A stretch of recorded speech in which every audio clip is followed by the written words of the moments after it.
Hello, sound কি শোনা যাচ্ছে? Is the sound clear?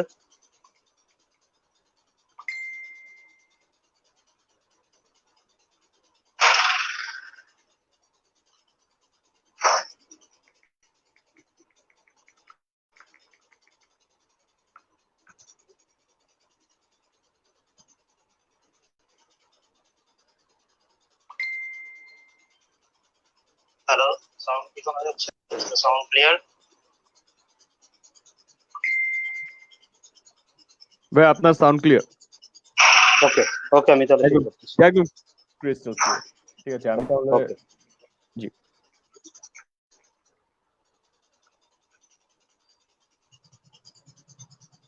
আসসালামু আলাইকুম। আমি R H. Khan Antu, organising secretary of agriculture society of Bangladesh. আজকে আমাদের একটা স্পেশাল লাইভ। আমরা আজকে লাইভে আমাদের সাথে জয়েন করবে world famous breeder Tony Silva. Tony Silva আজকে আমাদের সাথে লাইভে জয়েন করবে। আজকে টনি সিলভা আমাদের সাথে তার এক্সপেরিয়েন্স নিয়ে কথা বলবে, তার এই দীর্ঘ অভিজ্ঞতা থেকে তার কি অর্জন, কি প্রাপ্তি ইত্যাদি নিয়ে কথা বলবে, আমাদের কিছু টিপস দিবে। তো সবাইকে স্বাগত জানাবো আমাদের লাইভটা আজকে দেখার জন্য এবং বেশি করে শেয়ার করার জন্য, এবং যাতে সবাই দেখতে পারে এর জন্য আপনারা কাইন্ডলি শেয়ার করবেন। So let's welcome Tony Silva. Rifayet, please bring Tony Silva on the screen.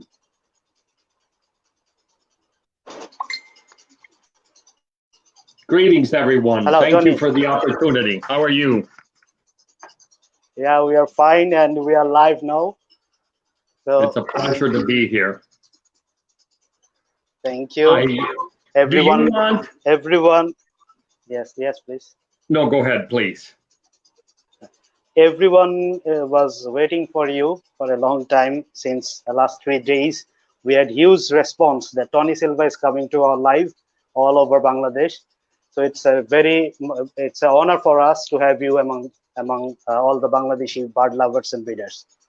Thank you. The pleasure is mine. You know, right before the corona closed down, we almost, Rachel and I almost went there.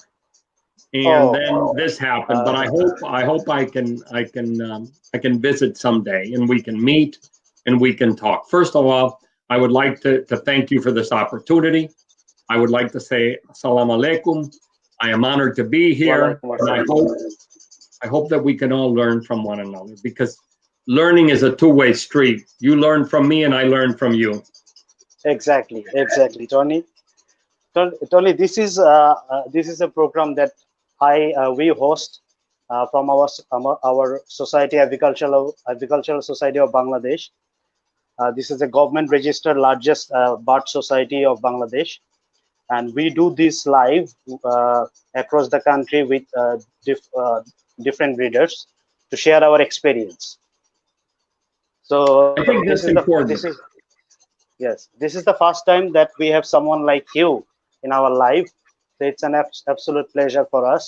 So we would like to hear some of your experience, you would give some tips to our breeders, mostly who breed parrots here. You know, agriculture is very popular in Bangladesh. I am aware of that. Popular. Here, there are over, I think, several 100,000 breeders in Bangladesh, from small to big birds. And many also breed successfully macaw, cockatoos, and grey parrots, Amazon parrots.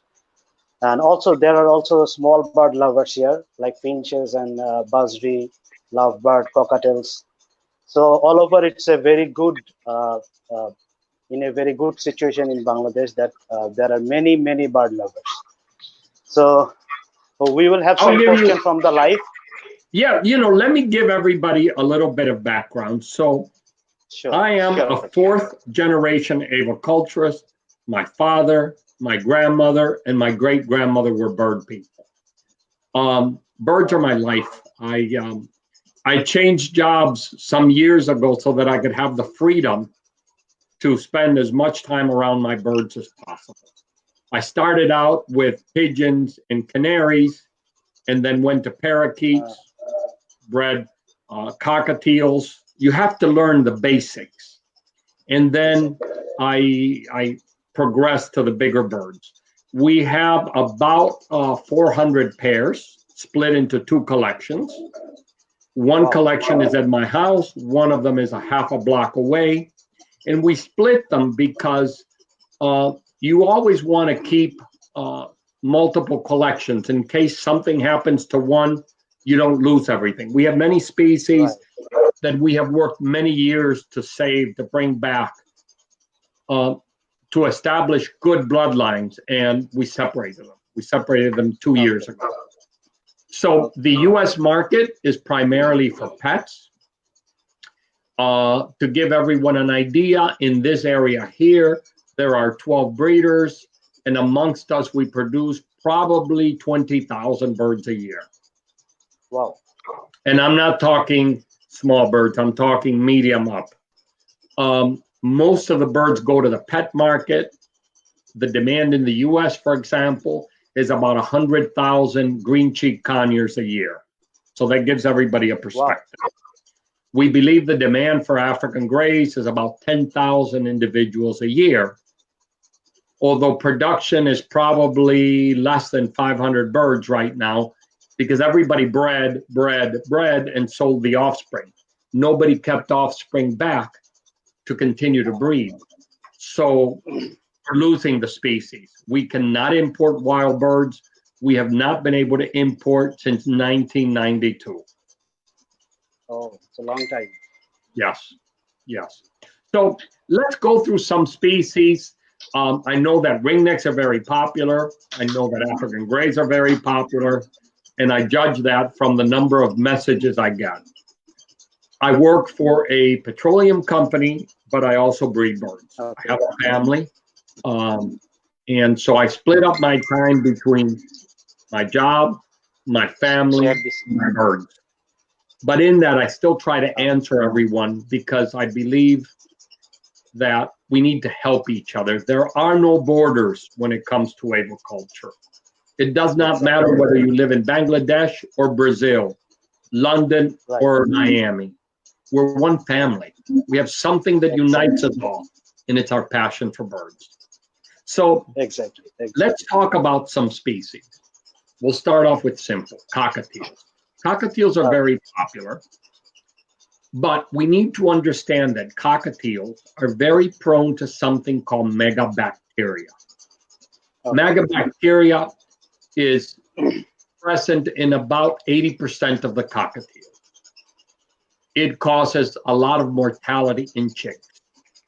And there's a simple way to test whether your chicks have megabacteria. It's a yeast or not. And that is you take hydrogen peroxide and you dip it, and then you take a cotton swab and you wipe out the mouth of the chick. If it begins to foam, the chick is positive. So obviously you want to clean out the foam as well as you can. And the best treatment for it is a clay that has been acidified. And it is an acidified clay used in the food industry. It's available worldwide, but it is the best treatment for that. People use apple cider vinegar. They use metronidazole, fluconazole, voracon. None of that works as good as the clay. And you can add the clay to the adult birds on their diet, on their food, or you can use it in the hand-rearing formula. It is acidified clay. It is industrial commercial clay for the food industry. It is used at 8 grams per 250 mLs of food. It is used at every feeding. If you are feeding babies, you add it every day, and you use it for 14 days. If it is breeders, you put it on their food, on their wet food every day, and you feed it to them for 30 days. So I'm going a bit slow so that people can take notes. Yes, please do so. Maybe if somebody has a question about a subject that I am discussing, stop me and I will rectify it. Okay. You please keep going. If anyone asks any question, I will let you know. Correct. The second problem is polyoma virus in Asiatic parakeets, in Alexandrine and ringnecks. Every year, I probably get 20 messages a week from your country asking me about polyomavirus. Polyomavirus needs to be excluded, first of all, from a collection. And you exclude it by testing the breeding stock. You can also, if it is a very valuable youngster, there is a vaccine available. Okay, The which vaccine, one? it is for polyomavirus. Okay. You vaccinate the youngsters, and you vaccinate them twice, 2 weeks apart. But when you vaccinate for polyomavirus, you must also inject the bird with enrofloxacin, with Baytril. Okay. Because if you do not, a percentage will die. Oh, When you have an outbreak of polyoma, it is a virus. You're not going to save very many, and those that you save tend to be carriers. So it is better to be proactive and exclude it from a collection right. Exactly. than allow So, it. Tony, in what age we should give this vaccine? You should vaccinate the chicks at about 3 to 4 weeks, and then 2 weeks later. It is a live vaccine. It is manufactured here, though that could be manufactured anywhere in the world. We vaccinate by standard. By standard. In this country, everybody vaccinates. Ringnecks, kites, and African greys, and eclectus. Okay. Because those are the most susceptible birds. So you vaccinate all the youngsters, because when they change hands, if a bird has been exposed to somebody else, it's dead. Especially kites, eclectus, and African greys. So consider the vaccine as an option, always. If you have an outbreak of polio. And Yes, go ahead, please. okay. This virus can spread from one bird to another, right? It is highly contagious. It will survive up to 10 years in dust. Highly contagious. So you need to make sure 10 years in dust. Yes, yes. When you disinfect a room, if the birds are kept in a room, you must first use soap and water, because you need to strip the virus of its coating, and then you can disinfect. If you add bleach to soap and water or any other disinfectant, it will not kill it. You need to wash everything down with soap and water, and then you apply your disinfectant. Anything with first we have to wash it. Okay, first we have to wash the room with detergent or soap water. Soap, yes. right? Yes, and then you wash it again with a disinfectant. Okay. Okay. If you mix disinfectant with soap and water, it nullifies. It doesn't work, because the organic matter in the virus will destroy the cleaning capabilities of most disinfectants. Oh. So first we will use the soap water, then we will let it dry, or we will use it immediately. You can use it. I recommend always using it immediately, wiping it down with disinfectant, and then wiping it down again with a disinfectant. Okay. And you need to understand that polyomavirus will survive in wood. So that means wood perches, wood nest boxes have to be burned. Oh, yes. One common problem. Go ahead. Okay. They can survive in the wood box for a long time, right? It can survive for years inside a nest box. Oh. That's why you have to burn it. Oh.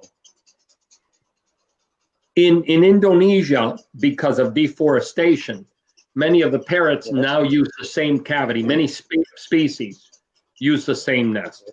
On the island of Sumba, it's citron-crested cockatoos, eclectus, and lorikeet. And what we find, if there is one parrot that has been contaminated, every bird that nests in that tree cavity will come up with chicks. Oh, so this is a disaster in the wild. It is a huge, huge problem for Indonesian cockatoos. Oh, So, take the steps to prevent it. Testing is very inexpensive. It costs $10 in the US to test a bird. It is well worth the expense. When what is you uh, what then can you tell us the name of the medicine that you use in USA? Well, we don't use medicine. What we do is we test to exclude the birds. Okay. If the birds are infected, they are excluded from the collection. Oh, I see. And we test them in And the quarantine. vaccine? And the vaccine Okay, you tell me. is a polyoma vaccine, and it is sold as a polyoma vaccine. Okay. So it's a Yes, live polyomo vaccine. Yes. Yes. And you again vaccinate eclectus, African grays, ringnecks, and kites. They are the most susceptible birds. Okay. And Let's what talk about the about, larger birds like macaw or cockatoos? they can catch it, but they are not, they're not as susceptible. You can say that if there is a polyoma virus floating in the air someplace, a kite, an eclectus, an African gray, or a ringneck will catch it. Okay. So all species can die from it, but you want the most vulnerable are those 4 species, those 4 groups. Okay. Yes, we got it. So Can we, Tony? I want to read some comments. yes, Some of our members and bird breeders has given you wishes. thank you. Habibur Rahman Rubel wrote, "Hello, sir. It's an honor for us to have you among in our ASB live." Sifat Khandokar Shohab wrote, "Sir, it's great honor for us." The honor is mine, and thank Abdullah you. Mamun. Abdullah Mamun wrote, "Dear Tony, it's an honor as a Bangladeshi to have you here. Lots of love for you from Paris." So he is living in Paris, but a Bangladeshi. Oh, thank you. Thank you very much. SM Shoaib wrote, "We are grateful to Tony and thanks to Ontu Bhai for arranging this episode." Thank you. My name is Ontu, you know. Okay.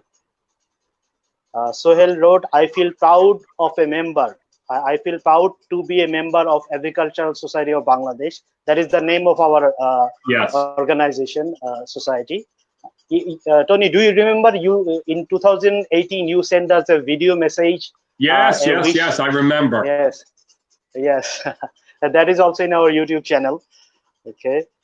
Ashik Hamim wrote, "Sir, need some suggestion regarding African grey parrot breeding." Okay. We will get there. I wanted to Okay. talk about, do you have a lot of problems with pox in lovebirds? Yes, yes, So- yes, very much. We had, if we go back 40 years into the US, we had as many outbreaks of pox as you now experience there. And I think you need to understand several things to control pox. One is diet. Pox will attack a bird that is vitamin A deficient much more readily than a bird that does not have a vitamin A deficiency. And how do you avoid the vitamin A deficiency? By ensuring that every day they get some green food. They must have green food or carrots or sweet potato. They must have these elements. That is very important, first of all. So we have to boost the vitamin A. We need to make sure that there is no wet area for mosquitoes to breed. If there is stagnant water and mosquitoes will breed, you will get pox.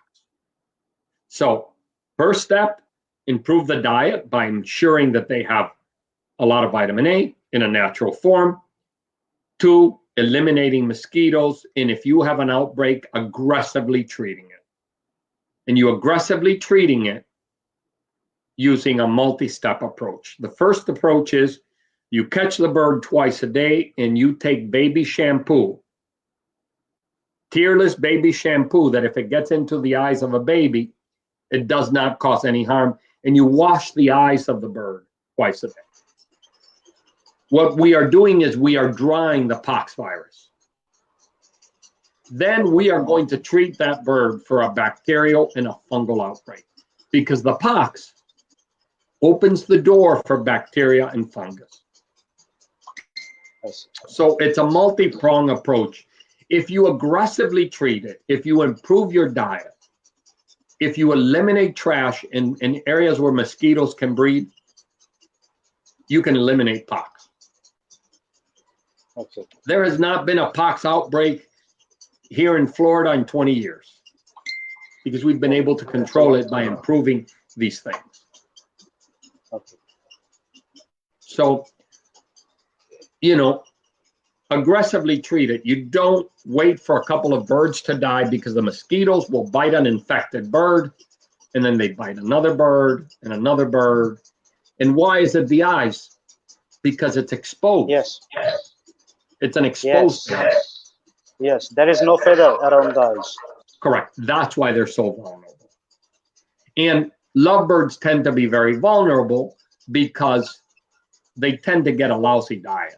People tend to give them millet seeds and a poor diet. If you improve the diet by giving them greens every day and grated carrot and things like that, you can eliminate your pox. Again, and very important to wash the eyes twice a day with baby shampoo. With baby shampoo. Yes, because what it does is it dries the pox virus. Oh. So you mix baby shampoo and you wash the eyes. Okay. Right.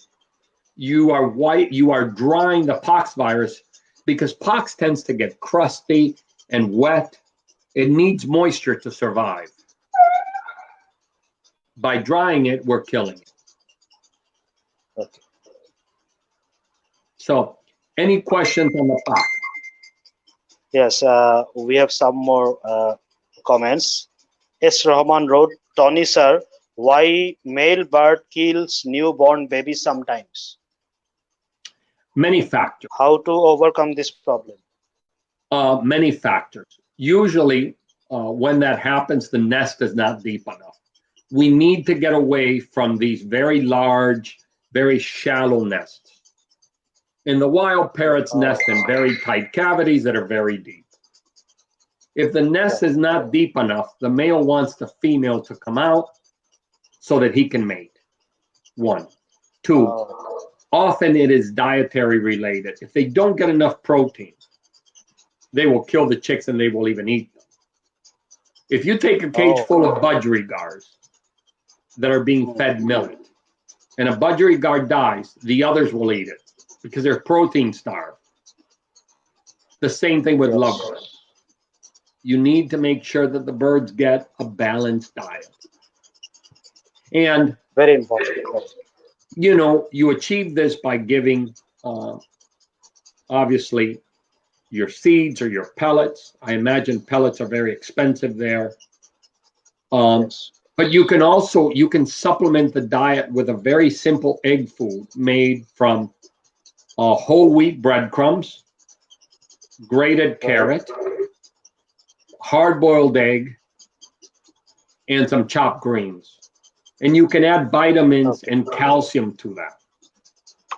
You don't want to add vitamins to water, because when vitamins have sugars, and sugars grow bacteria. So if you add vitamins to water, after 2 hours, you've started to produce bacterial soup. After 12 hours, you have full bacterial soup. And after 24 hours, you have a major problem on your hands. So you never put vitamins, you never put any of that in the water. You always put it on the food. Okay. Any other, I hear your phone ringing, so that's why I ask. No, it's okay. Okay. It's okay. So it's not my phone. Let's talk about African greys. African greys Yes. need several things to breed successful. They need fat. They have evolved to eat African palm oil. They eat the outer seeds of African oil palm, red palm oil as they call it, and they eat protein. In the wild, they eat snails. So we need to give them a diet that includes fat and some protein to induce them to nest. If pairs are set up, they need to be given a diet that has those elements. You cannot just give them seeds and a piece of apple and expect them to breed. Right. You need to make sure that they have protein, that they have the proper fat. And the fat in sunflower seeds. What kind of protein can you provide them in the cage? You can use two things. You can use the egg food that I mentioned because eggs are protein, or you can use what we use, which is organic whole grain pasta. You know what pasta like macaroni, but it has to be whole grain. Yes. We use whole grain pasta. We take to that, we add vegetables, steamed carrot, pumpkin, sweet potato, broccoli, peas. Right. And then we add to that a little bit of red palm oil. And we also add canned tuna fish packed in water. Okay. And why do we add tuna? Because tuna is a simple protein. It's readily available. And they like it. And we feed this mix very warm. We feed it very hot. It's fed early in the morning. We leave it in the cage an hour. It never lasts an hour because they readily eat it. Yes. And we do this 3 times a week to induce breeding. Another 3 times a week. Yes. Another important part for all parents. We in aviculture give them a nest that tends to be very big, much bigger than they really like. And we fill it up with shavings. In nature, they must spend weeks preparing the nest. They must enlarge the cavity, clean it. That activity does several things. It forces the pair to come close. Okay. They work towards one ultimate goal, which is to prepare the nest.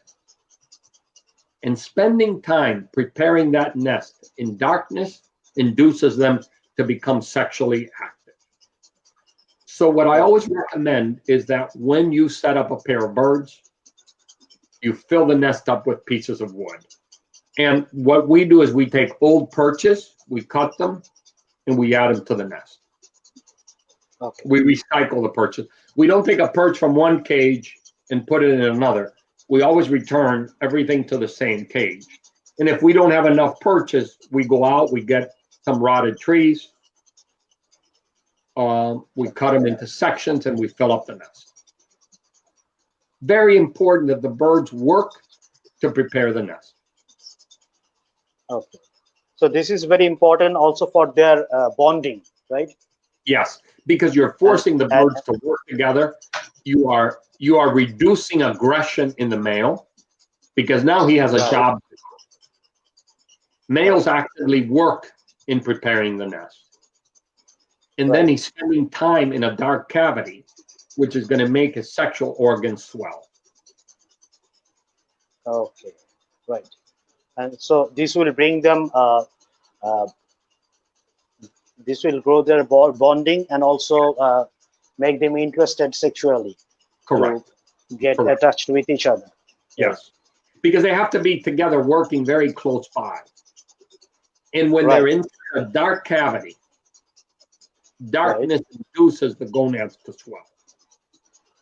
Yes. So the depth of the box should be as long as possible, right? Yes.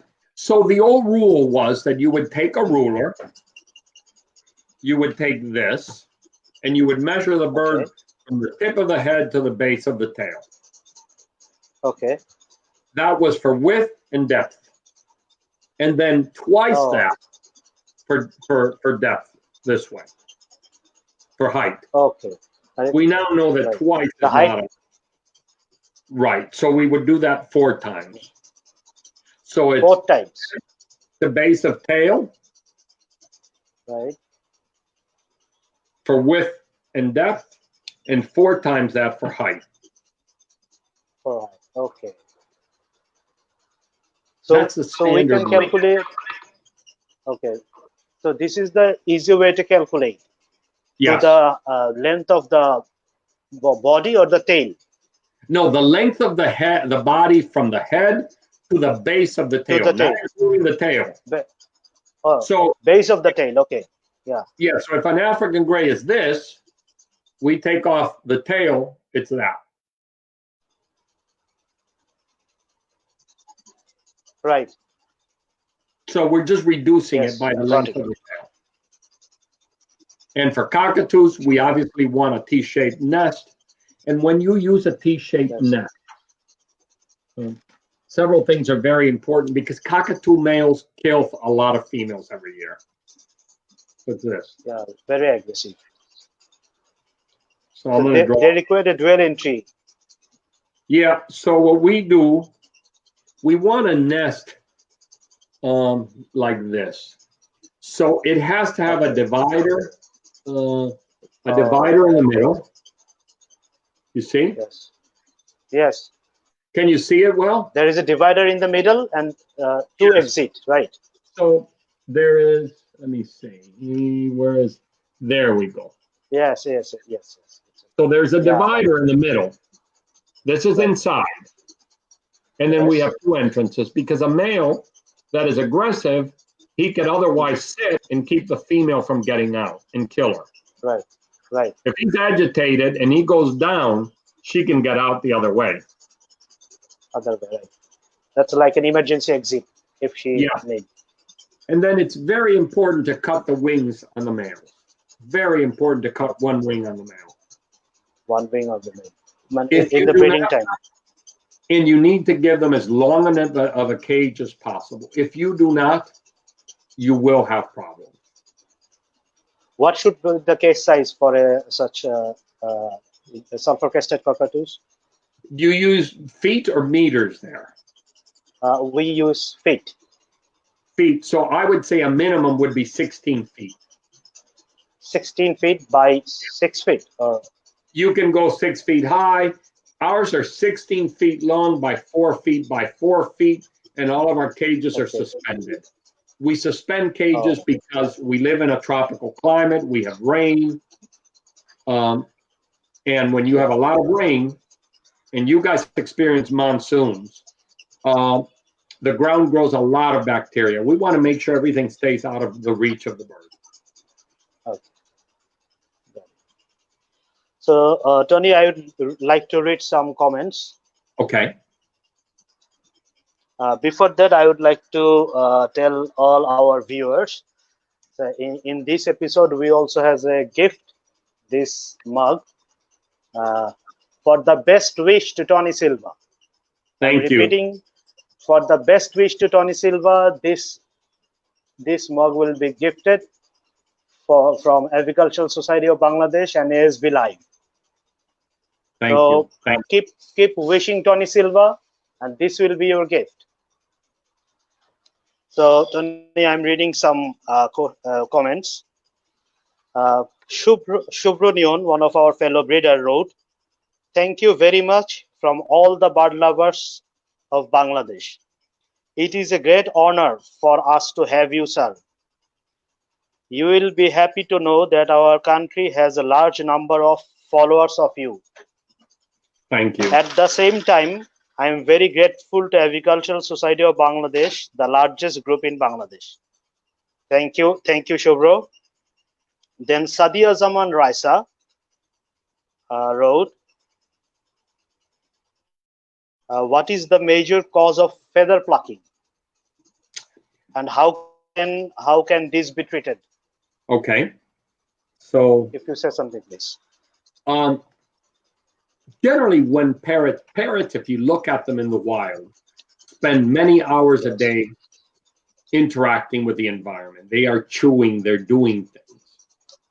So feather plucking tends to be caused by a multitude of problems. One is the feathers become dry.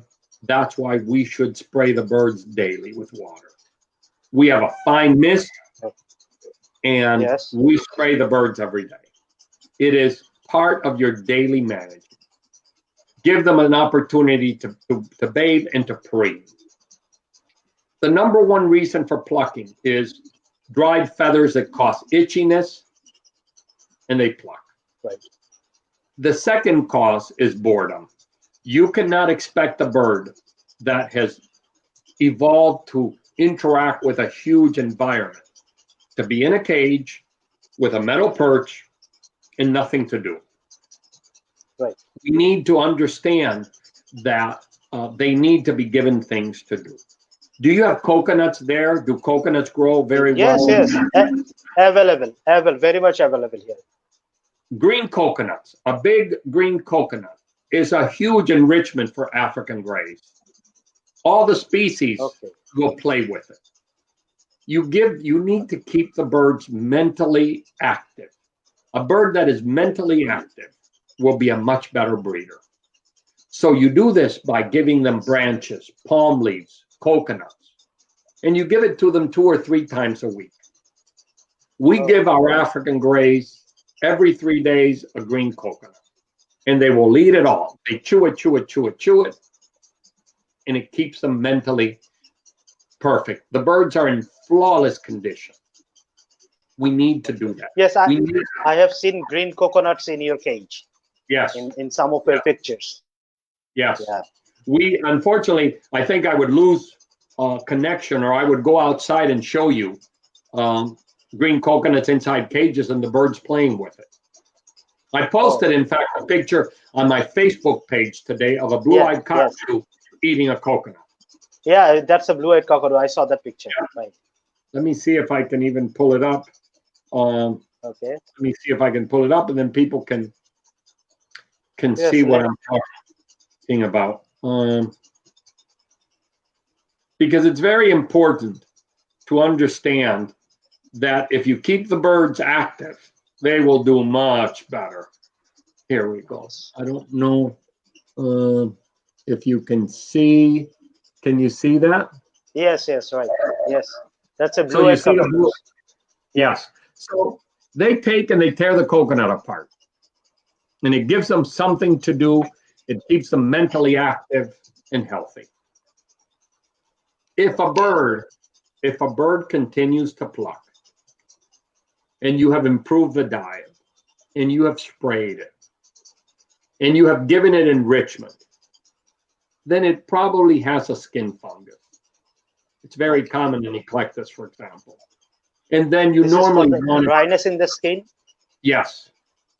You normally then would want to get a biopsy of the skin to identify. What often works is Listerine, the mouthwash. You know what people use to wash their mouth. Yes.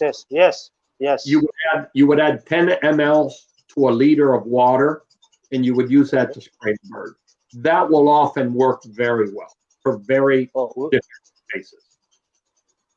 We have to spray that. Yes. 10 ml per liter, right? You spray it. Yes, 10 ml per liter of water. And all you do is you just take a spray bottle and you squirt the bird. Yes.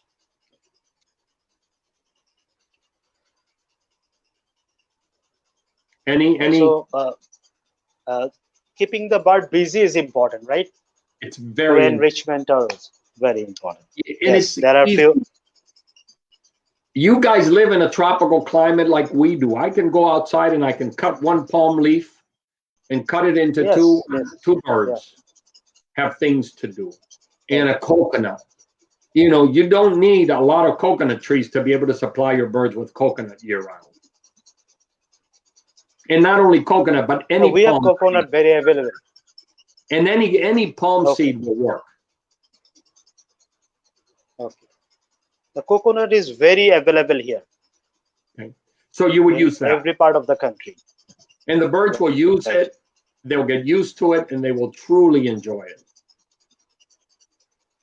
African greys will even we have a hole inside the coconut to get the meat of inside the coconut. Oh, They'll get the jelly, as we call it.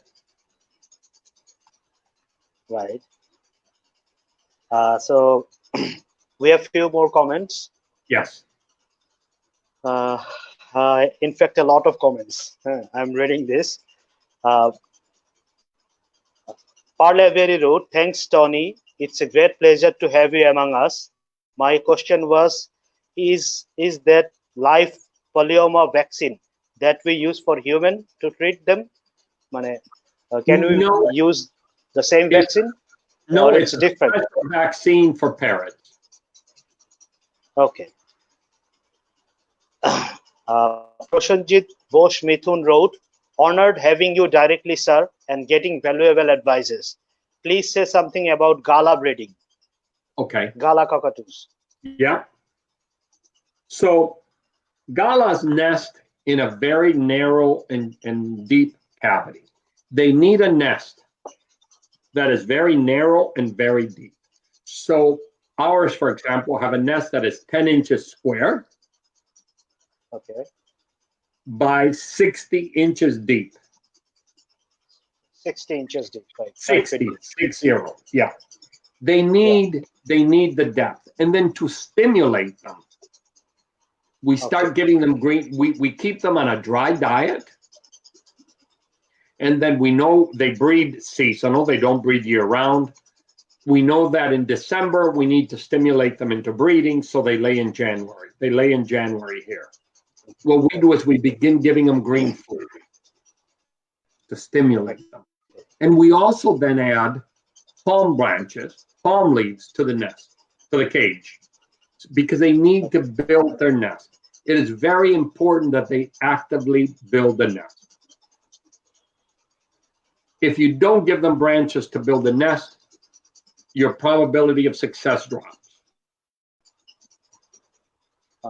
So that is very important.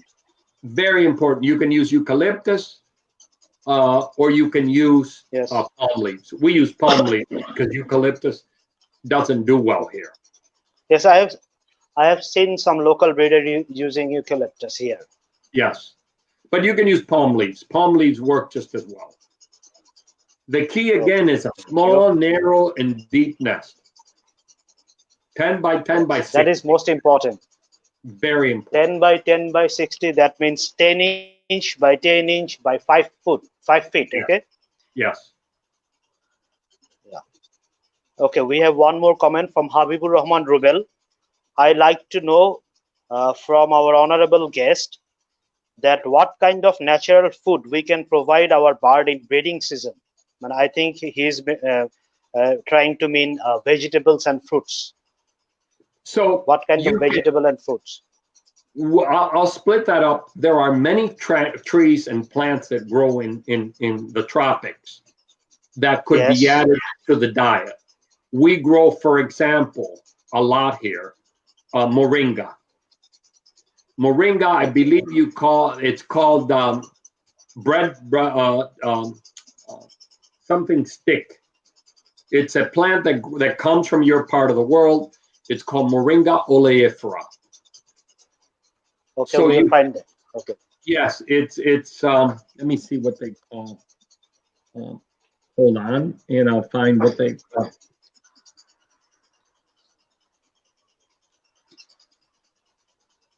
Let me see if. Yes, please. You call it horseradish tree or drumstick tree. Okay, I got it. And in the only name that it comes up is in Bengali, and it's called sajna. Yes. So that's Shazna, right? Shazna, right?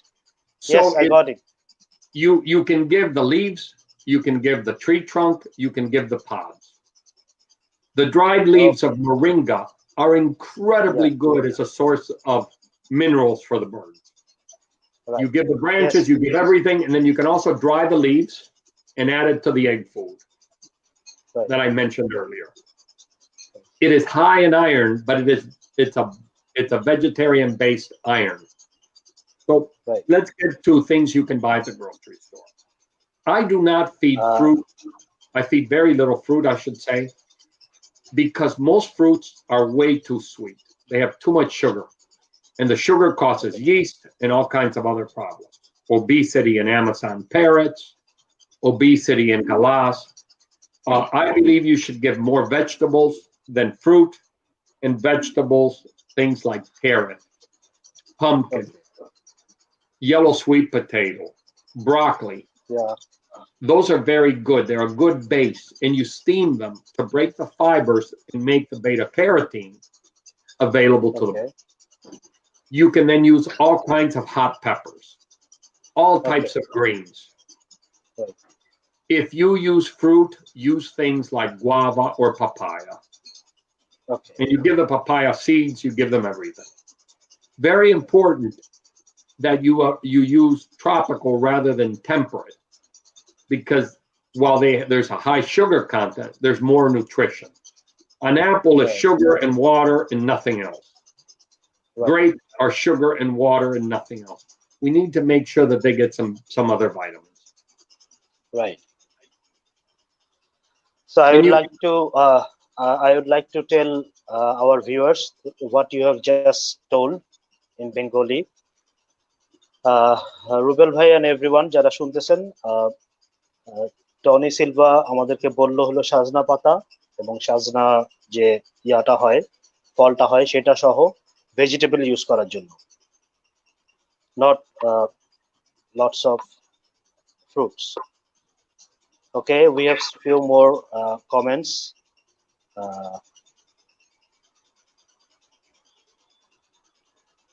Give me time.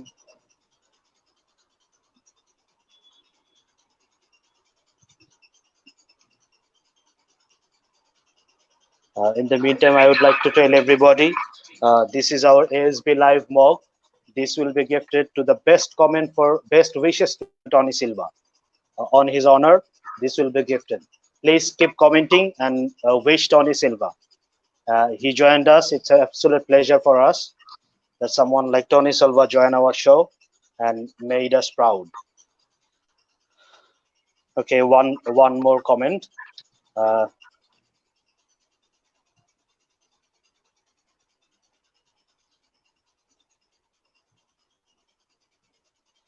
Mushfiq Otri wrote, he is our publicity secretary of Agricultural Society of Bangladesh. It's a pleasure to have you, sir, Tony Silva, with us. Best wishes for you and hope you will help us with your valuable tips also in the future. Always. I am always here, available. In fact, I see that I'm getting a lot of messages from there. My phone has been burning up. You know, I try to help everyone that I can. Yes, I know. And I get so many messages that I tend to be very short and to the point, because I probably spend 3 to 4 hours a day just answering messages from aviculture. Right. Yes. I would like to inform our viewers that when I knock Tony Silva for a live conference with us, immediately he accept my invitation and gave me a time, and I'm really honored to have him with us today. Thank you, Tony, again. My pleasure. Sifat Khandokar Shohag wrote, sir, I have a question for parakeets. What type of medicine you prefer, organic or what kind of medicine you prefer for parakeets or parrots? I think that if you are trying to be preventive, right, the natural things work very well. But if you have a problem, you need to stop the problem and you need to go to antibiotics. So, for example, we give probiotics to the birds here year round. That's to prevent problems. But if I have a sick bird, I'm going to go for antibiotics. Right. Because their metabolism is so fast that they deteriorate very rapidly. Very fast, right. So for a quick response, if the bird is sick, we need antibiotics. Yes.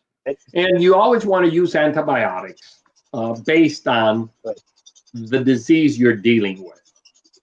Right. So it's always good to get cultures because if you get a culture, you begin to establish a pattern of diseases that normally affect your aviary. That pattern will tell you what drug to use, but more importantly, what is the source of the problem?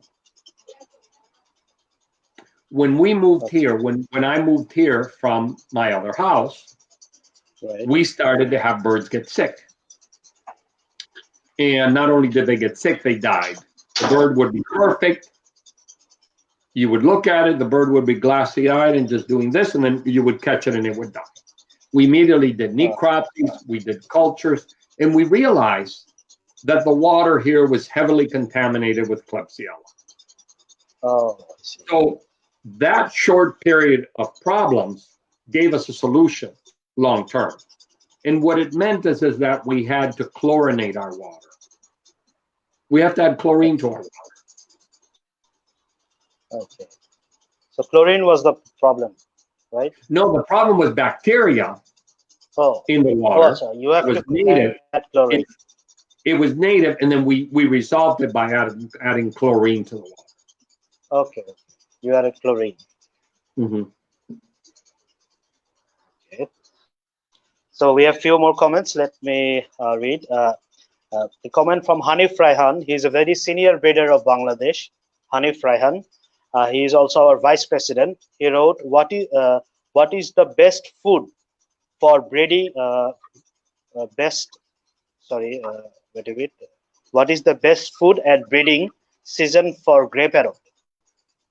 I think And you what need. kind of Go ahead. yes? What kind of food we should provide for breeding grey parrot in the breeding season? You stimulate them, like I was saying, by cooking, by first increasing the protein and the fat, and you do this by taking breadcrumbs, whole wheat breadcrumbs, boiled egg, chopped up greens, grated carrot. That's one. And then you would alternate that with the cooked pasta, with a little bit of tuna packed in water, some red palm oil, and some steamed vegetables. You don't want to give the same thing every day because the birds get bored. You want to alternate it. Right. If you give them the same thing every day, they get bored. Right. So we have to change it every other day. Yeah, you change. You feed one thing one day, you feed something else the next day, and then maybe you would give a piece of papaya. To induce birds to breed, you must have a change in the diet. You don't feed them the same thing year round. You must increase protein, increase fat, increase moisture to induce them. Right. So before the breeding season, you want to eliminate all the extra food. You want to give them a very simple Spartan diet. And then you increase the diet, you increase the fat, the moisture, the protein, and you get the birds to breed. Okay. Tony, we have another comment from one of our brother, Kamal Ahmed. He wrote, proud to be a part of this. Thanks a lot, sir. It's an honor for all of us who love birds in Bangladesh. Please, sir, share your knowledge so that we can develop our avian sector with your advice. Thank you so much for your valuable time. God bless you. Thank you. The same to all of you. Thank you. This is a wish to our dear Tony Silva. Asifur Rahman Shajol, also a fellow bird breeder from another city. We live in Dhaka and he lives in Rajshahi. That's a different city, several hundred kilometers away from here. He wrote, sir, I have a question for parakeets. When can we use apple cider vinegar? The problem with apple cider vinegar is that it is used to kill fungus primarily. Right. It's been the fungus that you're targeting, which is called megabacteria. It's a yeast. It gets to the point that it is getting to the point that the apple cider vinegar is not working very well. Because you don't want to use it every day. You want to use it for short periods of time. And then the rate is 35 ml per 4 liters of water.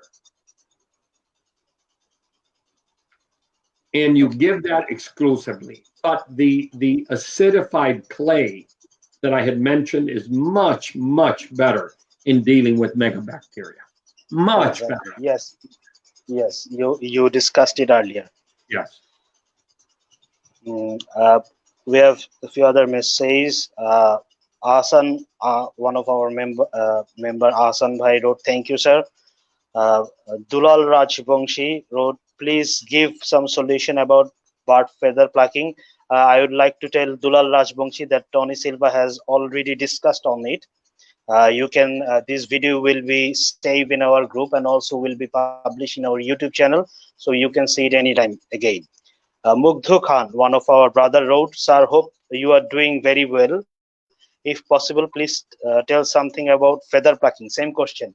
Okay, Mugdhu, our guest Tony Silva already discussed on it. You can see the video later again. Mainul Hussain Faisal wrote, "We are passing a great time with you, sir. Hope you are well. Really, it is informative discussion and helpful for us. Thank you." Okay, then Sadia Zaman Raisa wrote, "What are the breeding symptoms of kakariki and conures?" She wants to know the breeding symptoms. So you're dealing with two very different species. Kakariki need a lot of green in their diet, and they don't tolerate a lot of heat. So when you give them a nest, you want to put it as close to the ground as possible and have an open top. So I always like a pyramid-shaped box that you can remove the top because they don't tolerate heat well. Kakarikis come from very cold climates. Okay. And you induce them to nest by giving them a lot of greens. When the chicks are half grown, you give the pair another box. The male will continue to rear the chicks while the female will start another nest. Okay. That reduces plucking, that reduces fighting, that reduces them killing the chicks. With conures, it's very easy. You give them a dry diet, only dry seed for 6 to 8 weeks, nothing else. And then you switch one day to the next to a diet that has the egg food I mentioned, lots of vegetables. If you can do sprouts, sprouts are fantastic, but you have to wash them very well because of bacteria. Yes. You need to change. It has to go from this to this literally overnight. You have to change. You don't slowly add vegetables. It has to be a dramatic change in their diet to induce them to breed. Okay. So we will read many other questions, many other comments we are having, and in the middle I would like to share with everyone. This is from my collection. This is a fantastic book. I haven't finished it yet. It's quite big, you know. I'm still reading it, from Tony Silva. This is a fantastic book. So I am really having lots of information from here for my birds. And also, as I have some macaws, I have also collected this one, written by Tony Silva. So I would like to share in this ASB live with everyone. These are my collection from Tony Silva's book. You know, he has written over 7 books and thousands of articles, and I know those books are translated in over 15 languages. Okay, Tony, I read in this book that you had a fascination for parrots when you were very young, maybe at 10 or 12 years old. Yeah. So how did you get in this hobby? I grew up. Though also you told my father. So you my told father, that your family. Yes. Yeah. My grandmother, who I would visit, raised pigeons in her backyard. She was a pigeon fanatic. And then my father had pigeons and canaries. So I grew up with birds. And it's not just birds. I am fascinated by all kinds of animals. I have dogs. I have fish. I have kept monkeys, turtles. I've kept everything. I've had lots of experience with many species. because I was the curator at Laurel Park, and I worked with everything from big apes to tropical fish. Right. And animals fascinate me. They are my life. You know, if you look, you can see behind me that my office is just full of books. Oops. Oh, Hold on a second. Hold on. Let me see. I'm sorry. I put up a screen that I shouldn't put up. Let me see.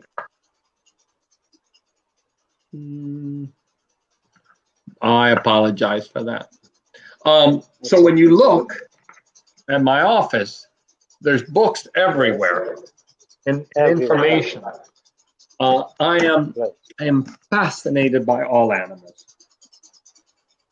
Yes, it's always very important to study. Yes. There is no alternative of studying for your hobbies. It's very easy to say, I know it all.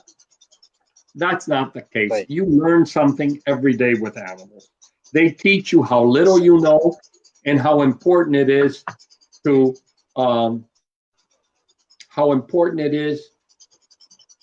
extrapolate. People often say, oh, you know it all. Why are you visiting my little collection of canaries? Why are you visiting me? I'm a little breeder of budgies. Because I will learn something. You learn something from every experience. Right. Every breeder has their own tricks, right? And you have their own experience. Yes. And every experience teaches you something. Exactly. Let me read some comments. There are many comments. You know, I'm really lucky to have so many comments. Rafiul Hassan wrote, "Thank you, sir, for your suggestions." Syed Shafkat wrote, "Welcome, Tony Silva, on live with us. We are very happy to have you with us here in Bangladesh." Pinto wrote, "Can you draw an African grey nest box?" It's easy. He told us about it. Rifat Intesa Chaudhary wrote, "Greetings to Tony Silva. My question: please share your experience with us on your lovebird keeping and breeding." Did you keep lovebird in any stage of your life? I have. I've kept lovebirds. I have kept just about every species. Right, I know. I had cockatiels up until about 3 months ago, when we decided I had to refocus because I had way too many birds, and I got rid of the cockatiels. Cockatiels have always been a passion. I like black mask and Fisher's lovebirds. I like the normal ones. Wow. I'm not a big mutation fan, though I do have a couple of mutations. But if I could, I would have everything. Okay. Ridoy Roy wants to know, sir, how can we increase the fertility rate of egg naturally? I think diet. Is there any food? Diet. It's diet. It's giving a proper diet. You cannot expect a bird to get a bowl full of seeds, a piece of apple, and maybe a piece of carrot and breed. You look at the birds like a piggy bank. Right. Whatever money you put in here is what you're going to get out of here. If you put 1 penny, you will get a penny out. If you put $50, you will get $50 out. And then understanding hygiene. When I get a photograph of a sick bird, I immediately know that hygiene has been compromised. And then people say, oh, but I clean the aviaries once a month. My response is, do you shower once a month? No. You need to understand hygiene. If you understand hygiene, you will eliminate 60% of your disease problems. If you understand diet, you will eliminate 40% of your health issues. You will have a lot healthier flock if you do that. Yes. Yes, thank you very much for this valuable information. Hygiene and food issue, these are very important. If we can do it properly, most of our problems will be gone. Yes, yes. Hasan Ahmed Sani wrote, we have a huge number of Indian ringnecks and lorikeets in Bangladesh. So can you give us some breeding tips for these birds? I mentioned ringnecks earlier with the polyoma. Yes, you already mentioned. They're Yes. very easy. That's a species that doesn't really require much to get them to breed. They will breed no matter what. But you do need to understand that females are dominant and females can be a problem. One good thing about ringnecks is that you can use them as foster parents for everything. They will foster, they will feed cockatoos, they'll feed hawk-headed parrots, they'll feed kikes. You can use common ringnecks as the best foster parents. You can even use them as foster parents for African greys. Wow. Lorikeets are very prone to iron storage disease. Lorikeets cannot have seed. When I see a lorikeet on a seed diet, I know that that bird is dead. My argument is always, why would you invest the kind of money that you are investing in lorikeets to kill them? Right. They have not evolved to eat a seed diet. They have evolved to eat a liquid diet. That's why they have brushes on the tip of the tongue. You do not give lorikeets anything that has vitamin C. You don't give them oranges.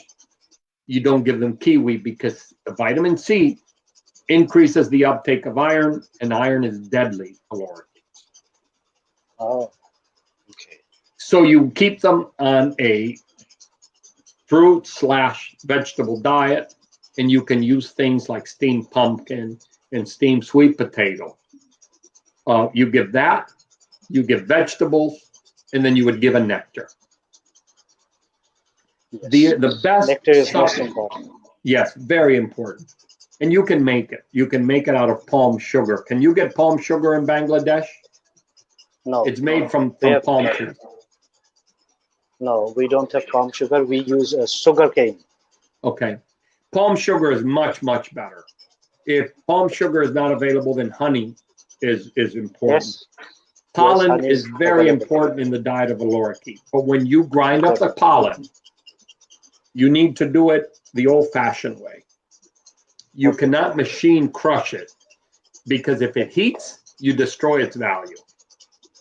So you want to hand grind the pollen and not overheat it. Okay.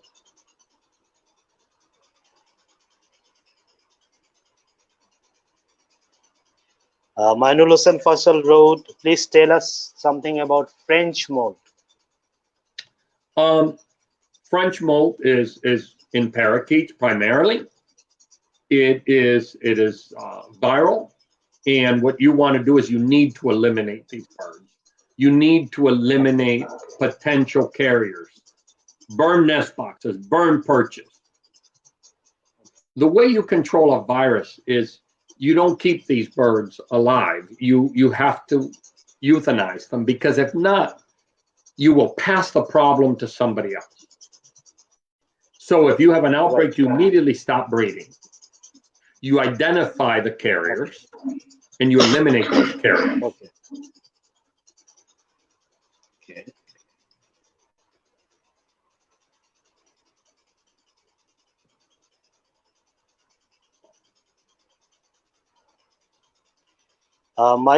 Michael Khan wrote, can we use green coconut for cockatiel and conures?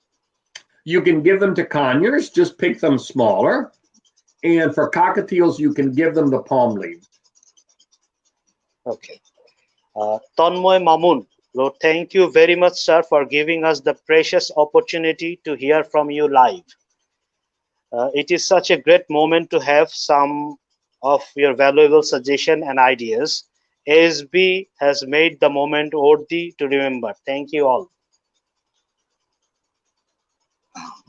Thank you, Tanmoy Mamun. Okay.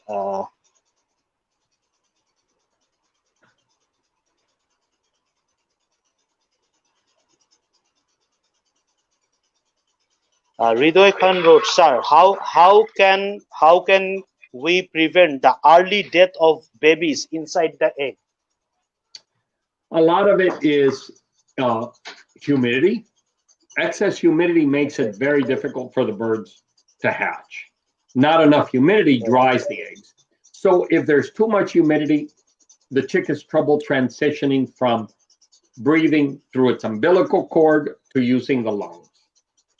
If it is not enough, they dry out. So we need to control humidity if we can. And if there's too much humidity, you improve airflow. If there's not enough, then you just spray it in the environment. You spray the floor so that there's evaporative. When you lose a lot of eggs, there's generally a humidity factor or a bacterial factor. Okay. Oftentimes, you get eggs that always die from a particular pair, and you culture that pair, and you realize that the pair is producing eggs that are contaminated. So you go back to the source of the egg, the parents, you treat the parents, and then you improve the problem. So you always look at the parents as well as the environment when you have dead in the shell. Right. Nozrul Nahid wrote, first of all, thanks for being with us. It's a true honor to have you among us, dear Tony Silva. You are a true pioneer in this agricultural sector worldwide. Just tell me the process to update myself. Started with Buzzdigger, now Lovebird. Lovebird to have sulfur-crested cockatoo. I also want to know the Tony Silva's favorite bird. May God bless you. That means yes. I used to say that I wanted that my favorite was a cockatoo. And so if you ask me today, I say all of them. I couldn't pick one species and say I like this one above everything else. Okay. Now we all know that you are basically you love all kind of parrots. Yes. And you started your journey, and you worked at Argentina. In Laurel Park, no, in Spain. In Spain. Did you Laurel ever Park. worked in or studied something in Argentina? Yes, I did. I've done work there, and I provide consulting to many facilities, including a zoo in Argentina. Oh, that's fine. So I have my job, my birds, my family, my passion, and then my passion is multiple areas. I do consulting. I do lots of things. But yes, I have worked there, and I've done a lot of field work there. I've looked at most parrot species in the wild.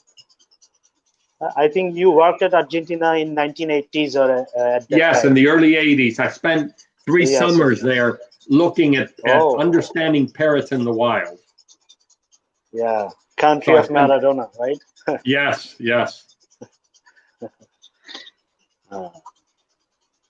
MM Rana from Rajshahi, that's in another city of Bangladesh. He wrote, "I'm really very happy for this live. Thank you so much, dear Tony Silva." Mirun Zaman, our Vice President of Agricultural Society, he is also a very senior breeder. He wrote, "Hello Tony, I have a problem. He's having some hatching problem for his parrots. Maybe dead in shell kind of problem." So when you incubate, Right. you need to understand that eggs move under the female like this. Right. Most incubators move the eggs like this. Right. So twice a day, we're going to move the eggs. We're going to lay checkers with them. We're going to move this egg here, this egg down here. You need to move the eggs within the incubator every day.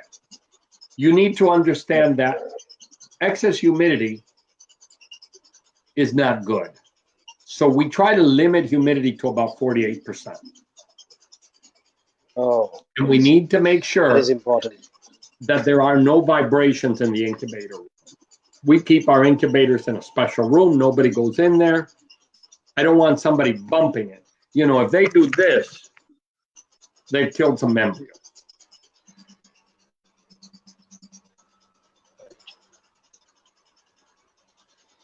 Okay, we have few more comments. We have not few more. We have lots of comments. Lots of comments.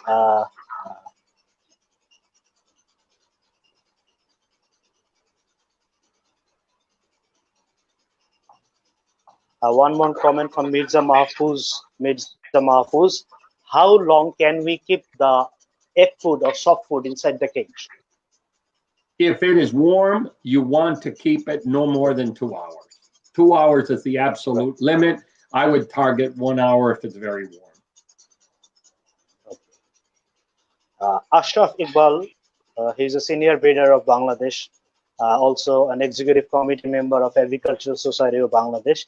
He wrote, "Hi Tony, thank you for your time. Please share your experience about Neophema breeding and their best diet."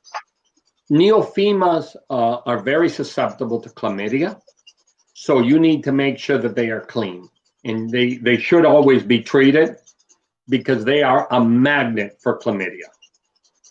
The treatment is 100 milligrams of doxycycline per 250 mLs of water, and you treat for 21 days. Very important that you treat them if you can't get them tested. Neophemas do not like humid environment. They do best in a dry climate. So you need to understand that if it rains a lot, you will have problems. We can't keep them here in Florida because they don't do well due to the humidity. They're very difficult to maintain healthy in a dry environment. What you do also is you stimulate them by green food, by using green food. They have evolved to eat a lot of green food. Sorry, my phone was beeping. They have evolved to eat a lot of green food, so you need to give them green food to induce them to breed. Sprouts are fantastic if you can keep them clean. Sprouting grains, seeds. One of our brother, Arnav Aditya, Lord, thanks a lot, Agricultural Society of Bangladesh. Please let me ask something about macaw and cage size of macaw and their diet. And can they be bred indoor? They can be bred indoors. That is not a problem. The ideal cage size is a minimum of 12 feet, a minimum of 4 feet high and 4 feet wide, 12 feet long, and they need fat in the diet. Macaws have a beak that evolved to eat palm seeds. Those palm seeds have high fat. So you need to make sure that they get fat in their diet. And you do that by supplementing nuts. Almonds are very good. In many tropical areas, there's a plant called Terminalia catapa. Let me see what they call it, if I can find the name there. Because it produces a nut.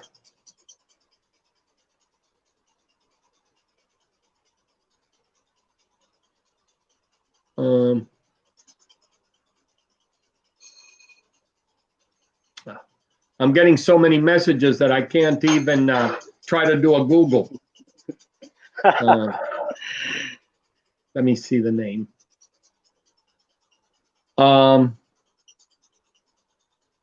It doesn't give me a name. It is a plant called, it's a tropical almond. It grows a long leaf. It's called Terminalia catapa. The leaves fall down. It has a nut that looks like that, pointed. Okay. It is very good for macaws. If you can get that, you can give that to them. That is a good tropical nut to use. If you cannot get almonds, for example, or walnuts or Brazil nuts, you can use cashews. I know your country produces a lot of cashews. Yes. You can also use walnut is available here. Yes, you can use those. It's important to increase the fat to induce them to breed. Right. Nazrul Nahid wrote, thanks ASB for the opportunity. Welcome, Nazrul Bhai. Rahat Shariar wrote, "Sir, what kind of food we should provide to the lorikeets?" I think Tony Silva already discussed on it. If you missed out somehow, you can see our live recorded You know live what I letter. will do? If you send me your email address, I'll send you a lorikeet diet that maybe you can post on the site. Okay, I will send you my email address today. Yes. Alamin Niloy wrote, "Thanks ASB, thanks Tony Silva sir, thanks to RH Kanuntu bhai. Thank you for being with us." Rafiul Hassan wrote, "Tony sir, can you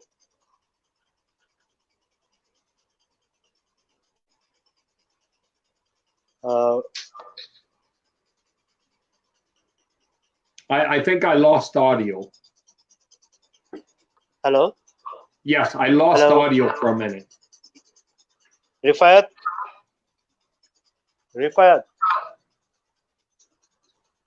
I can hear you can now. you leave in okay I can hear you now. can you okay What was his question? now let me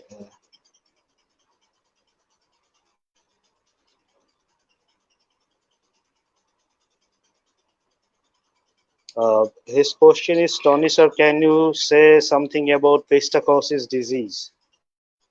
So it is something that's very easily treated. All birds coming into a collection should be tested, and they should be treated. They should be treated for ideally 30 days, 21 days is minimum. Psittacosis is very common in neophemas. It is very common. It's a common killer. It causes a lot of eggs to die. It's very easily treated. It's 100 milligrams of doxycycline per 250 milligrams of food or water. If you put it in the water, you must change the water 2 or 3 times a day. And you also only give dry food to get the birds to drink the water. We prophylactically, and I know that my veterinarian will scream at this, but we prophylactically treat every bird that comes in for psittacosis. Okay. And we put it in quarantine. Nusrat Asha wrote, "Hello Tony, how are you?" Michael Khan wrote, "Thank you Untu bhai and Tony Silva sir for giving us lots of information about birds." My pleasure. Yeah, it's our pleasure. Arnav Aditya wrote, "Mr. Mr. Tony Silva, ASB, you guys are making a history. Thanks a lot to RH Khan Untu bhai." You know, bhai means brother. Yes. It's in this part of the world, bhai means brother. Yes. I learned that. I learned that in India and in Pakistan. Yes. In India and Pakistan and Bangladesh, we have very similar language. Yes. You are inspiring me to come back to this hobby again. I hope He's you one get of our come younger back. brother. Yes, we want you to come back. MM Rana wrote, "I am very happy to have you, sir." Hanif Raihan, one of our senior breeder and vice president of Agricultural Society of Bangladesh, wrote, "Thanks Tony Silva for joining with us with our beloved Agricultural Society of Bangladesh." Sumaya Roshan wrote, "Hello sir, I am really overwhelmed by seeing you live. Please enlighten your regarding proper diet care for lorikeets." I think he already discussed on it. And also I would like to know about pros and cons to have small birds, for example, birdsery or lovebird, and middle-sized parrots like Gala and Gray together in same aviary but in different cage. I think she wants to mean that can these be kept together in the same room or in the same aviary? I don't like to keep them together because each would have a susceptibility and a tolerance to certain diseases that could affect the other. For example, lovebirds and budgies are often carriers of polyoma. African grays are very susceptible to polyoma. So you want to always keep them in separate areas. You want to isolate, and you don't want to keep, for example, macaws with cockatoos, because macaws can develop allergic reactions from cockatoos, from the powder. Okay. So it's important to understand that. Okay. One of our brother, Saud Iftikhar, is the treasurer of our society, wrote, please tell me something about breeding of or breeding technique of African grey and Gala cockatoos. I think we touched on those subjects. Yes, Again, we already giving them discussed on it. greens, it's giving them leaves, it's giving them the proper nest. Right.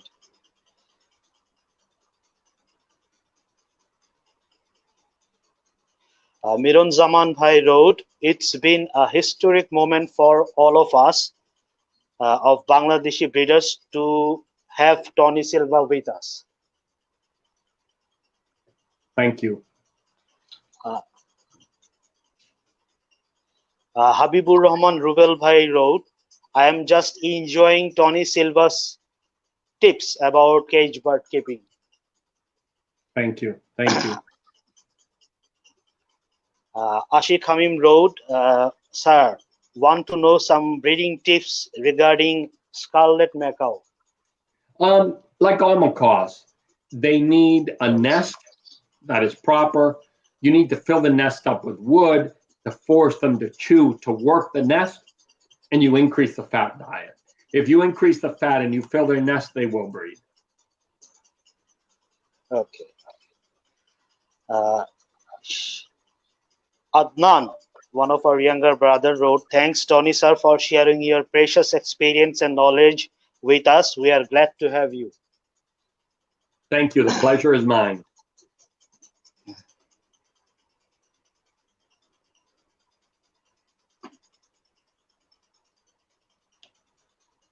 Mainul Hussain Faisal wrote, for taming purpose, to pet a bird or to tame a bird, should the bird be kept in a cage or on a stand? If you put it on a stand, you're going to have to put a leg chain on it, and that's a problem. When you get a wild bird, you want to obviously clip the wings to keep the bird grounded, and there's nothing better, no better area than to go into like a closet or a bathroom. A shower stall is very good because the bird is confined. You don't have to chase it everywhere. Right, right.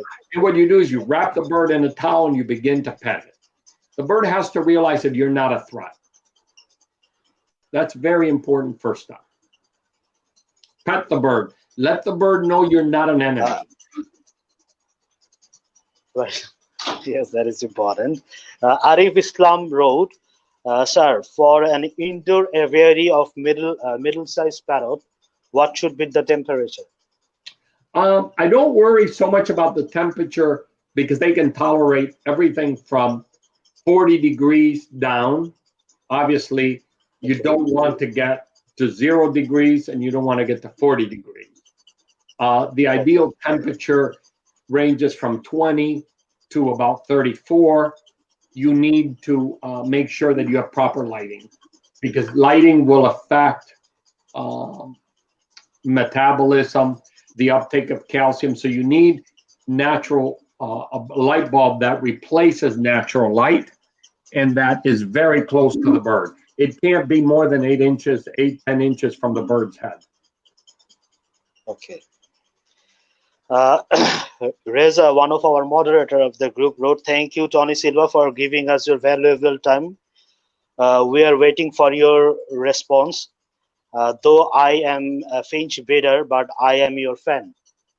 He has lots of finches. Mir Masnoon wrote from Chittagong, the another city of Bangladesh. It's a coastal part of the country. Dear Tony sir, I am a big fan of yours. I follow all your posts regularly. It's a great pleasure for us to hear your experience directly from you. Eid is coming. I would like to wish you Eid Mubarak. Eid Mubarak to you. Wish Also. you a wonderful. Thank you. Wish you a wonderful future ahead, sir. Thanks to Agricultural Society of Bangladesh and Untu uncle for making this possible. Yes, it's absolute pleasure to have Tony Silva with us, and we are really grateful to him. And I also hope that in future again we will have you someday. Oh, absolutely, absolutely, absolutely. Yes. Thank you for being with Agricultural Society of Bangladesh. Sir, how can we control the temperature of bird room? Is it okay to use cooler or room heater based on the weather for controlling temperature? The cold doesn't worry me as much as the heat. The cold, with a proper diet, with a nest box, they can tolerate it. The heat can get very stressful. And then you do need coolers, you need micro misters, you need to drop the temperature. That's a problem. It's a real problem. So freezing 0 degrees, water freezes, but you can, if the birds have a nest box, if the birds have the proper diet, which means a fatty diet, they can weather winter with no problem. We have one more comment. Sir, please give some tips about hand feeding baby and care for their digestive system. Thanks again. When you hand rear, hygiene is key. I often get photos of babies that are dirty, and then they're saying, how can I save this chick? Oftentimes it's too late. If you do not practice extreme hygiene, you will not be successful in hand rearing. Secondly, keeping the chicks at the proper temperature. They need warmth. They do not thermoregulate. Thirdly, making sure that they get fed often. We don't let the crop empty during the day. We only let the crop empty at night. We change them constantly. We're constantly cleaning them. I have a girl whose job is to clean. And my rooms aren't that big. My hand rearing rooms are fairly small. They're probably 15 by 15 feet. And all she does for 10 hours a day is clean. Oh. You cannot keep a baby room clean enough. And then finally, feed the proper diet. You need to understand that macaws and African greys need a high fat diet, that you need to have a proper fat ratio in your formula, that the formula needs to be warm, 40 degrees is the standard, and that if you do have problems digesting, you use something I call papaya cream, which is the papaya fruit, with the seeds ground up into a pulp, and we feed that to the chicks. The seeds are very important because they help digestion. Funny. Okay. Please tell us something about the difference between indoor aviary and outdoor aviary. What measures should we take? Outdoor aviaries are the optimum because you have one disinfectant that's free, and that's the sun. The sun has tremendous disinfection properties, and it's much easier. Indoors, you have a disease and it will spread. Outdoors, if you have a disease, the likelihood of it spreading diminish because you've got exposure to fresh air, to sunlight. Indoors, you can breathe, absolutely. I have done it for many years, but you have to maintain strict hygiene, excellent airflow, and you have to be on top of things. Outdoors, you can get away with far more because you've got the sun disinfecting everything every day. Right.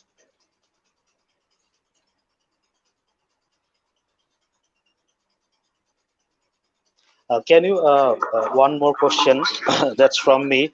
What are the behavioral difference between the Australian parrots, Asian parrots, and African parrots, and also the South American parrots?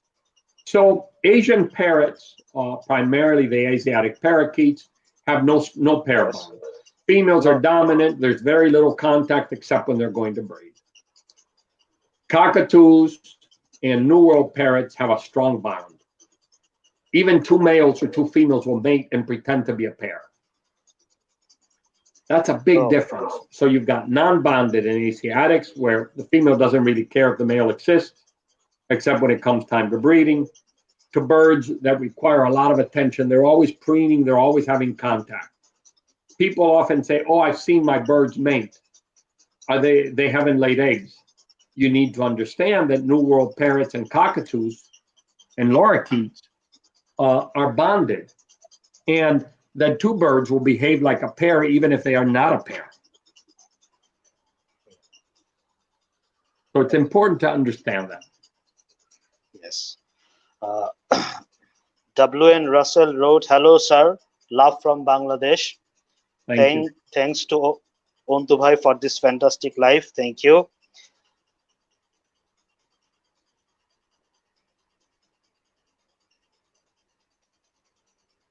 Shubhranian wrote, sir, I want to know about canker disease. Canker for pigeons or parrots? If it's parrots, parrots. So it's candida, and it's a yeast that grows in the mouth. Generally, it is related to too much sugar in the diet, hygiene that's flawed, and you have to treat it. Also, when you treat a bird with antibiotics, you will get yeast. So you need to address that. A very good solution for yeast, if it's mild, is apple cider vinegar in the water. You add 35 mL to 4 liters of water. 35 mL in 4 liters of water. Yes. Okay.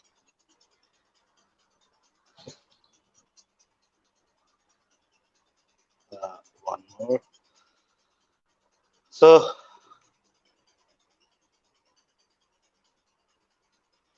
Saleh Ahmad Chaudhary wrote, thanks, Tony, sir, for sharing your experience and knowledge with us. Thanks to ASB for this opportunity. Thank you. Sumaya Roshan wrote, thank you very much, sir, for sharing your knowledge with us. I also like to know, should we control the temperature using cooler? He already answered it. Thanks, Orun Thamfi wrote, thanks ASB and Tony for this opportunity. My question is, what type of water treatment should we use, RO or UV?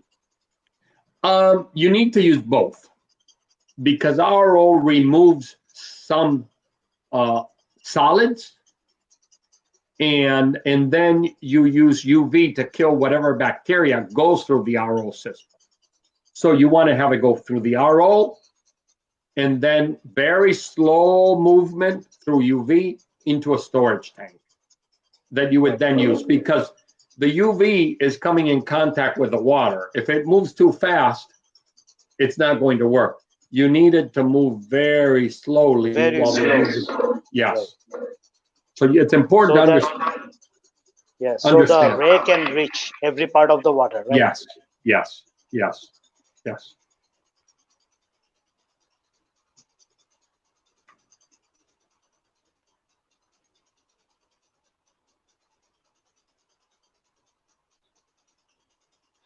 Asifur Rahman Shajol Bhai wrote, thanks to Tony Silva, sir. Thanks, Ontu Bhai, also ASB Live program providers. Thank you. Thank you. Arnav Aditya wrote, please let me ask again about the size of Gala cockatoo breeding box. Arnav Aditya, he already mentioned it. It should be 10 inch by 10 inch by 60 inch depth. 60, yeah. Correct. Yes, yes. I would like to tell all the viewers who have just joined, this video will be saved in our Facebook group and also will be uploaded to our YouTube channel. So if you want to watch it later, or if you missed a part, you can see it anytime from our Facebook group or also from our YouTube channel. And you can save little parts. Yeah. Yeah. So you don't have to miss any part of it, any part of Tony Silva's experience. So nothing to worry about. Tony Silva is recorded with us, and he will be in our YouTube channel.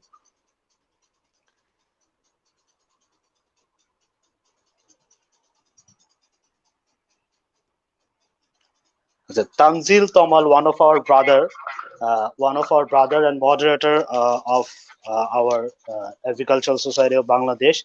He wanted to know how to do quarantine of a new bird properly. You need to keep How? it away from your flock. And you want to always take care of that bird last. Every time you bring in a bird into the quarantine, whatever birds are there, go back to zero and start the process. Normally, we get birds in, they're put in a separate room. The room has a separate independent entrance, separate independent air filtration. Everything is independent. And that bird is kept in there for 30 days. If we find something wrong, we continue to test until we rectify the problem. Okay. So we should keep it separately for 30 days. For 30 days, tested. If there is a problem, then you expand it to up to 90 or 120 days. But every time a bird comes into quarantine, you go back to zero.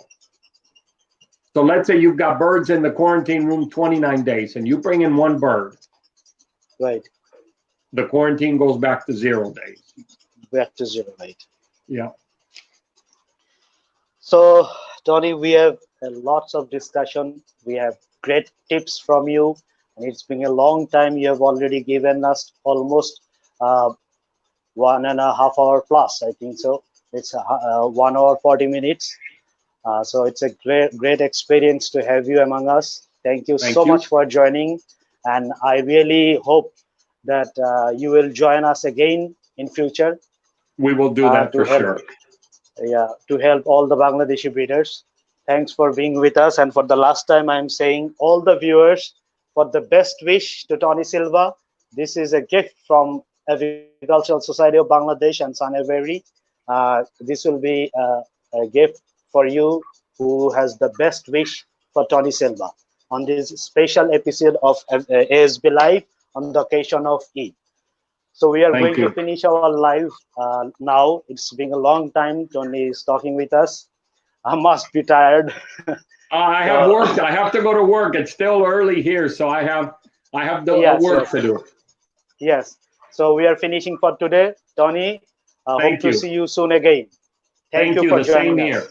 I wish everybody a safe time. Remember, there's a virus going around, COVID-19. Stay safe, please.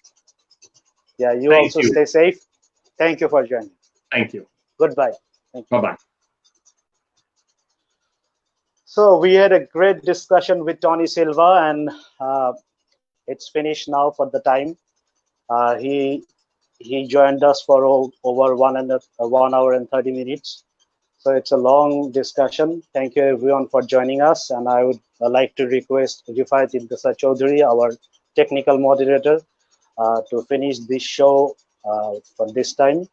We'll be back again with some other breeders, some experienced breeder very soon. Thank you very much, and thank you all the viewers for joining us. Goodbye.